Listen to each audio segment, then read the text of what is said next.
প্রতিকূল আবহাওয়ায় পাবনায় ফলন বিপর্যয় হয়েছে আগাম শিমের। অনেক ক্ষেতেই বৃষ্টির পানি জমায় দেখা দিয়েছে পোকামাকড়ের সংক্রমণ।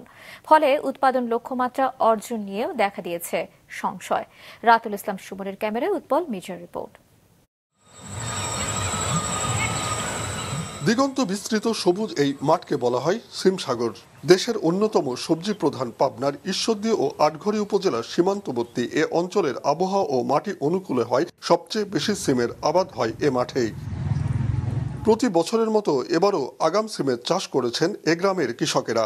এবার মৌসুমের শুরুতেই টানা বৃষ্টির কারণে ব্যাহত হয়েছে সিম আবাদ, আর এ কারণেই এখনো অনেক গাছেই আসেনি ফুল, দেখা মিলছে না ফলের।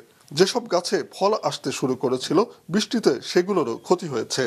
বৃষ্টি বেশি, বেড করতে সমস্যা, বেড না করলে তো আপনার সিম আগুন হবে না, এই জন্য বেড করতে লেট হয়েছে, আপনার ফসল আসতে লেট হয়েছে। তেমন ফলন নাই, বিঘা প্রতি দেখা যায় 10 সার 15 সার ওঠে, তাতে কৃষকের তো পোষায় না, খরচা বেশি। সিজনের আগেই আবাদ করা হয়, এই কারণে কীটনাশক সহ সার সহ সকল খরচটা বেশি হয়, আর এই সময় ফলন কম থাকার কারণে কৃষক ক্ষতিগ্রস্ত হচ্ছে। ঈশ্বরদী আবহাওয়া অধিদপ্তরের হিসেবে চলতি বর্ষায় গত কয়েক বছরের তুলনায় সবচেয়ে বেশি বৃষ্টি হয়েছে পাবনায়। ভারী বর্ষণে নিচু এলাকায় সিম ক্ষেতগুলোতে তৈরি হয়েছিল জলাবদ্ধতা, ফলে মরে নষ্ট হয়েছে অনেক গাছ। আমি আগাম সিম করেছিলাম লাভের আশায়, কিন্তু এখন মাঝে বৃষ্টি হওয়ার কারণে ফুল কয়েকবার ঝরে গেছে, এই জন্য একটু মনে করেন সমস্যা হয়েছে, একটু দেরিতে আসছে সিমগুলি। কিছু গাছে গাছ বের হয়েছে, কিছু গাছ এখনো সিম বাইরে হয়নি, কিছু গাছে ফুল ফুটতেছে, কিছু গাছে হচ্ছে না। বোঝা যাচ্ছে যে এবার যে আবহাওয়ার অবস্থা, আমরা মনে হয় ক্ষতিগ্রস্তের মধ্যে পড়ে যাব।